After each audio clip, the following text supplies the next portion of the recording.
Igbo youth are having inexplicable zen.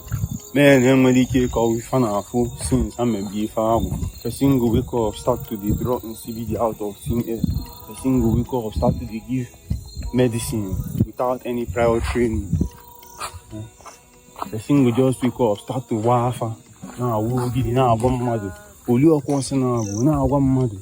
Ife na-emebe na ndụ onye a. Things will never even happen. Things where they go still see in days time. In ordinary holy on you gotta give your soul to the devil. Go bring you the whole world. Guy, you a coward.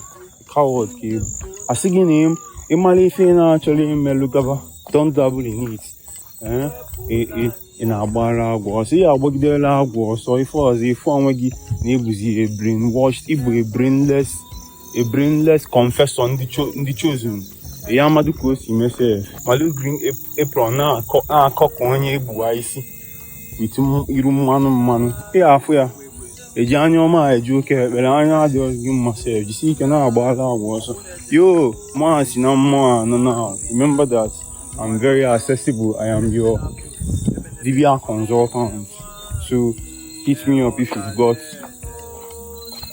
any help you need, any Igbo spirituality questions you need regarding Igomo, regarding Alpha, regarding Idokwachi, regarding whatever. You know what I'm saying? Hit me up.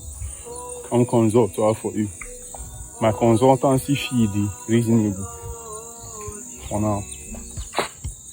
And stream holidays with Yabale.